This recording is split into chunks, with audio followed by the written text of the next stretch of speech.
अस्सलाम वालेकुम स्टूडेंट्स, आज हम अपने चैप्टर 2 का लास्ट टॉपिक डिस्कस करेंगे। और लास्ट टॉपिक में हमने क्या देखना है, किडनी की डिसऑर्डर्स के बारे में देखना है। किडनी में क्या डिसऑर्डर्स हो सकते हैं, राइट। सो एक जो कॉमन डिसऑर्डर हम देखते हैं, किडनी स्टोन। होता क्या है ये किडनी स्टोन? जैसे अगर हम इस डायग्राम में देखते हैं तो आपको यहाँ पर कुछ स्टोन्स फॉर्म हुए नजर आ रहे हैं। इनको हम क्या नेम देते हैं? किडनी स्टोन का नेम देते हैं। किडनी स्टोन क्या होते हैं? सॉलिड मासेस होते हैं। किसके सॉलिड मास होते हैं? कैल्शियम ऑक्जेलेट के या फिर कैल्शियम कार्बोनेट के। जो हम डाइट लेते हैं, अगर हमारी डाइट में कैल्शियम ऑक्जेलेट या कैल्शियम कार्बोनेट बहुत ज़्यादा हो जाए तो ये जो कैल्शियम ऑक्जेलेट हैं ये क्या करते हैं? सॉलिड मासेस में कन्वर्ट हो जाते हैं और उन सॉलिड मासेस को हम क्या नेम देते हैं? किडनी स्टोन का नेम देते हैं, राइट। सो किडनी स्टोन में हम क्या देखते हैं? कुछ किडनी स्टोन ऐसे होते हैं जो कि बहुत हार्ड नहीं होते हैं, सॉफ्ट होते हैं। वो खुद ही जो है वो ब्रेक डाउन हो जाते हैं, सैंड लाइक स्ट्रक्चर में आ जाते हैं और यूरिन के साथ ही क्या हो जाएंगे? पास हो जाएंगे और उसमें हमें फील भी नहीं होता, पेन भी नहीं होता। लेकिन अगर कुछ ऐसे किडनी स्टोन्स हैं जो हार्ड स्टोन्स हैं, हार्ड सॉलिड मासेस होती हैं, तो वो यूरिन के साथ जो है वो सेपरेट हो जाती हैं और कहीं पर भी जाके क्या हो जाएंगे? डिपॉजिट हो जाएंगे। यूरिनरी ट्रैक्ट में कहीं पर भी किसी भी पार्ट पे जाके क्या हो जाएंगी? डिपॉजिट हो जाएंगी। फिर वो क्या कॉज करेंगी? इन्फेक्शन कॉज करती हैं और वो किडनी स्टोन जो है वो आपको सिवियर पेन कॉज करती हैं। यूरिन पास करने में भी क्या होता है? प्रॉब्लम होता है, इन्फेक्शन हो जाता है, राइट। सो यहाँ पर डायग्राम में आपको कुछ एग्जांपल कुछ शो की हुई हैं पिक्चर्स किसकी? किडनी स्टोन की। इस तरह के जो है वो सॉलिड मासेस आपकी किडनी में जमा हो जाते हैं। अब जब किडनी स्टोन फॉर्म हो चुके हैं, जो सॉलिड मासेस हैं जो यूरिन के साथ पास नहीं हो रहे हैं, उसके लिए क्या ट्रीटमेंट है? उसकी ट्रीटमेंट है हमारे पास लिथोट्रिप्सी। कौन सी ट्रीटमेंट हम यहाँ पर डिस्कस करने वाले हैं? लिथोट्रिप्सी।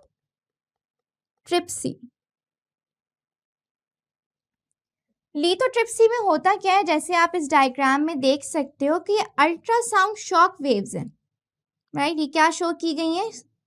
शॉक वेव्स शो की गई हैं। तो लिथोट्रिप्सी में बॉडी के बाहर से, आउटसाइड ही बॉडी के बाहर से कौन सी वेव्स दी जाती हैं? शॉक वेव्स दी जाती हैं। शॉक वेव्स टारगेट की जाती हैं किडनीज में, इन स्टोन्स में। जैसे यहाँ पे डायग्राम में आप देख रहे हो कि किडनी स्टोन दिखाई जा रही है और बहुत लार्ज इन साइज है। ये बहुत बड़ी किडनी है, बड़ी किडनी स्टोन है, हार्ड मास है। ये खुद ब खुद ब्रेक डाउन नहीं होगी, लेकिन अगर हम बॉडी के बाहर से शॉक वेव्स देते हैं तो ये शॉक वेव क्या काम करती हैं? इन किडनी स्टोन्स को जो है वो क्या कर देती हैं? ब्रेक डाउन कर देती हैं। Break down into smaller pieces, छोटे छोटे पीसेस में ब्रेक डाउन कर देंगी। जैसे यहाँ पे डायग्राम में नजर आ रहा है, आपको छोटे छोटे पीसेस नजर आ रहे हैं। अब ये जो स्मॉलर पीसेस होते हैं किडनी स्टोन्स के, सॉलिड मासेस के, ये इजीली क्या हो जाएंगे? पास हो जाएंगे विद यूरिन। आप जब यूरिन पास करोगे तो यूरिन के साथ साथ ये किडनी स्टोन्स भी पास हो जाती हैं, राइट। सो कुछ किडनी स्टोन तो हम लिथोट्रिप्सी से ट्रीट कर सकते हैं, बट कुछ किडनी स्टोन ऐसी होती हैं जो लिथोट्रिप्सी से भी ट्रीट नहीं हो रही होती हैं, राइट। लिथोट्रिप्सी भी जो है वो शॉक वेव्स भी इन हार्ड स्टोन्स को ब्रेक डाउन नहीं कर पाती है। तो फिर उसके लिए क्या किया जाता है? उसके लिए रीनल सर्जरी की जाती है। रीनल सर्जरी का मतलब क्या है? रीनल वर्ड को हम कैसे डिफाइन करेंगे? किडनी की सर्जरी की जाती है। सर्जरी करके फिर वो स्टोन उस किडनी से रिमूव किया जाता है, राइट। इसीलिए कहा जाता है कि मोर एंड मोर आप वाटर ड्रिंक करो, ज़्यादा अमाउंट में वाटर ड्रिंक करो कि ये जितने भी सब्सटेंसेस हैं जैसे कैल्शियम ऑक्सलेट है, कैल्शियम कार्बोनेट है, ये आपकी बॉडी में जमा ना हो, अक्यूमुलेट ना हो, राइट।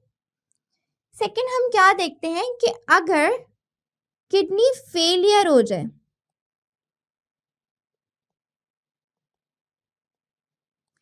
किडनी फेलियर का मतलब क्या है? किडनी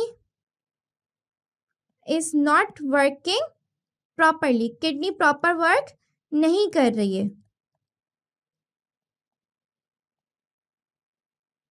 किडनी का वर्क क्या है?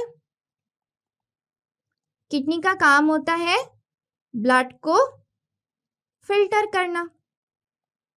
इट्स मीन कि किडनी जो है वो ब्लड फिल्टर नहीं कर रही होगी, हमारे ब्लड में नाइट्रोजनस वेस्ट जमा हो रहा है, हमारे ब्लड में एक्सेस सॉल्ट जमा हो रही है। इसके अलावा जो वाटर लेवल है ब्लड का वो भी क्या हो रहा होगा? डिस्टर्ब होना शुरू हो जाएगा। क्यों डिस्टर्ब होना शुरू हो जाएगा? क्योंकि किडनी ऑस्मो रेगुलेशन भी करती है। अगर किडनी प्रॉपर वर्क नहीं कर रही है तो ब्लड में वाटर लेवल हाई हो जाएगा या फिर लो हो जाएगा, तो वाटर लेवल मेंटेन नहीं हो सकता है।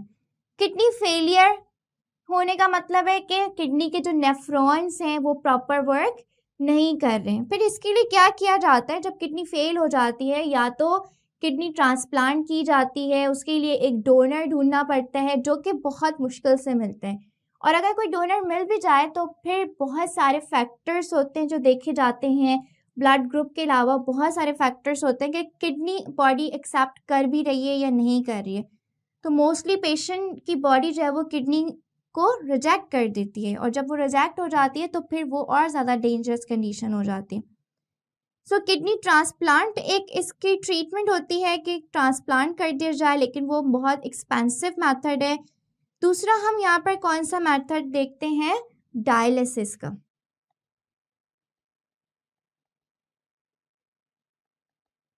डायलिसिस प्रोसेस को हम यहाँ पर डिस्कस करेंगे इस डायग्राम के थ्रू। होता क्या है कि ह्यूमन ने एक मशीन बनाई है जिसे हम क्या कहते हैं? डायलिसिस कहते हैं। ये एक मशीन है, बिल्कुल एज इट इज मशीन है जो आपको यहाँ पर डायग्राम में दिखाई है, राइट। अब इस मशीन का काम क्या होता है? ये जो ह्यूमन ने मशीन बनाई है ये एक्ट करती है as a artificial kidney. It's mean कि जो काम हमारी बॉडी के अंदर हमारी किडनी कर रही है वही सेम काम हमारी बॉडी के बाहर कौन करेगा? डायलिसिस मशीन करेगा, राइट। अब डायलिसिस मशीन वर्क कैसे करता है? डायलिसिस होता कैसे है? यहाँ पर आप देखो कि हैंड से जो है वो क्या किया जा रहा है? ब्लड को रिमूव करवाया जा रहा है फॉर डायलिसिस। होता क्या है कि एक आर्टरी ली जाती है, जो रेड कलर से आपको शो की जा रही है ये आर्टरी है। आर्टरी को कनेक्ट किया जाता है किसके साथ? इसमें से ब्लड लिया जाता है, ब्लड फ्लो करेगा आर्टरी में से, इस डायलिसिस मशीन में आएगा। इसमें डिफरेंट फैक्टर्स हमने यहाँ पे चेक करने हैं, प्रेशर को मॉनिटर करना है, ब्लड पंप लगाए कि ब्लड पंप हो, राइट। हेपारिन पंप है ताकि ब्लड क्लॉट ना हो जाए, क्योंकि बॉडी से बाहर ट्रैवल कर रहा है, बॉडी के बाहर फ्लो कर रहा है। एंड देन हम प्रेशर को मॉनिटर करेंगे। फिर यहाँ पर ये मेन पार्ट है जिसे हम डायलिसिस कह रहे हैं। जैसे ही ब्लड इस डायलिसिस के अंदर एंटर होगा तो इट्स मीन कि ये एक्ट करेगा एज किडनी। जैसे किडनी यहाँ पे ब्लड को फिल्टर करती है, वैसे ही ये डायलिसिस मशीन ब्लड को क्या कर रही है? फिल्टर कर रही है। जैसे ही हमारी बॉडी का ब्लड आर्टरी से फ्लो करता हुआ किस में आएगा? इस डायलिसिस मशीन में आएगा। तो डायलिसिस मशीन में ऐसी मेम्ब्रेन्स होती हैं जो ब्लड को क्या कर देंगी? फिल्टर कर देंगी। ये मेन वो पॉइंट है जो एक्ट करता है एज अ किडनी। यहाँ पर ब्लड फिल्टर हो चुका है। जब ब्लड फिल्टर हो जाएगा तो अब यहाँ से बाहर जाएगा, डायलिसिस मशीन से बाहर आ रहा है, और फिर वापस हम किस में रखेंगे इसको? एयर ट्रैप लगाया है कि कोई एयर बबल्स ना आ जाए, राइट। और फिर हम इसको दोबारा बॉडी के अंदर डाल देंगे, और किसके थ्रू डालेंगे? वेन्स के थ्रू। ब्लड लिया कहाँ से हमने? आर्टरी से लिया है। आर्टरी से ब्लड आ रहा है, फिर कहाँ जा रहा है? डायलिसिस मशीन में जा रहा है। डायलिसिस मशीन में मेन काम होगा यानी फिल्टर होगा ब्लड। अब जब ब्लड फिल्टर हो जाएगा, प्योरीफाई हो जाएगा, वो हम किस में डालेंगे? वेन में डाल देंगे। ऐसा क्यों किया है हमने? यहाँ पर हमने वेन में ब्लड क्यों प्योरीफाई ब्लड डाला है? क्योंकि वेन ब्लड को कहाँ लेके जाएगा? हार्ट के पास। और हार्ट का काम क्या है कि इसको क्या करेगा? पंप करेगा पूरी बॉडी को। पूरी बॉडी को ब्लड कौन सप्लाई करेगा? हार्ट सप्लाई करेगा। तो इसीलिए हम यहाँ पर जो फिल्टर्ड ब्लड है वो किस में एंटर कर रहे हैं? वेन में, ताकि वेन इसको किसके पास दे जाए? हार्ट के पास दे जाए। हार्ट इसको क्या करेगा? पूरी बॉडी को देगा, ताकि पूरी बॉडी को फिल्टर्ड और प्योरीफाई ब्लड मिले, राइट। सो इस प्रोसेस को हम क्या कहते हैं? डायलिसिस कहते हैं। और इसके लिए हमने कौन सी मशीन बनाई है? डायलिसिस मशीन बनाई है। सो जो डायलिसिस का सेशन होता है ये 2 to 4 या 5 आवर्स लग सकते हैं।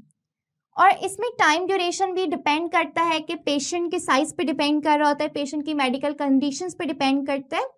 इसके अलावा पर वीक जो है वो कितने सेशन लेने होते हैं, ये सब किस पे डिपेंड करता है? पेशेंट की कंडीशन में। कुछ पेशेंट्स को डेली डायलिसिस करवाना पड़ता है, कुछ पेशेंट्स को वीक में 2 टाइम्स। तो हर पेशेंट की कंडीशन के अकॉर्डिंग सेशन नंबर्स भी अलग होते हैं, राइट। और ये प्रोसेसेस जो है वो काफ़ी टाइम टेकिंग होता है, 2 to 3 आवर्स एंड 4-5 आवर्स इसमें लग सकते हैं। और इस प्रोसेस में कंप्लीट बॉडी का ब्लड, हमारी बॉडी का जितना भी ब्लड है वो किस में से फ्लो होके जाता है? इस डायलिसिस मशीन से फ्लो होके जाता है, राइट। सो हमने यहाँ पर क्या देखा कि अगर किडनी फेल हो जाती है, किडनी वर्क नहीं कर पाती है प्रॉपरली, तो फिर उसके लिए हम क्या करते हैं? डायलिसिस करते हैं, राइट। इस चैप्टर में, इस टॉपिक में से आपके कौन से क्वेश्चंस आ सकते हैं? बहुत इजी टॉपिक है ये जो हमने यहाँ पर डिस्कस किया है। इसमें से आपसे जो मोस्ट इम्पॉर्टेंट क्वेश्चन है वो ट्रीटमेंट ऑफ किडनी स्टोन। ये क्वेश्चन बहुत पूछा जाता है आपसे एग्जाम्स में कि किडनी स्टोन को कैसे ट्रीट किया जा सकता है। इट्स मीन यहाँ पर आपका क्या पूछा जा रहा है, कौन से प्रोसेस के बारे में लिखना होगा? लिथोट्रिप्सी के बारे में लिखना होगा, राइट। डायलिसिस के बारे में पूछ सकते हैं। डायलिसिस प्रोसेस को आपने एक्सप्लेन करना होगा कि कैसे होता है डायलिसिस, और इसकी डायग्राम भी साथ आपने ड्रॉ करनी होगी, राइट। सो ये हमने यहाँ पे अपने टॉपिक क्लियर कर लिया है। इसको आप कॉन्सेप्चुअल स्टडी करोगे, समझोगे और इसको अपनी ओन वर्डिंग में आंसर कर लोगे आराम से, राइट। सो चैप्टर हमारा 2 कंप्लीट हो चुका है। अब हम नेक्स्ट चैप्टर स्टार्ट करेंगे। जब तक के लिए अल्लाह हाफिज़।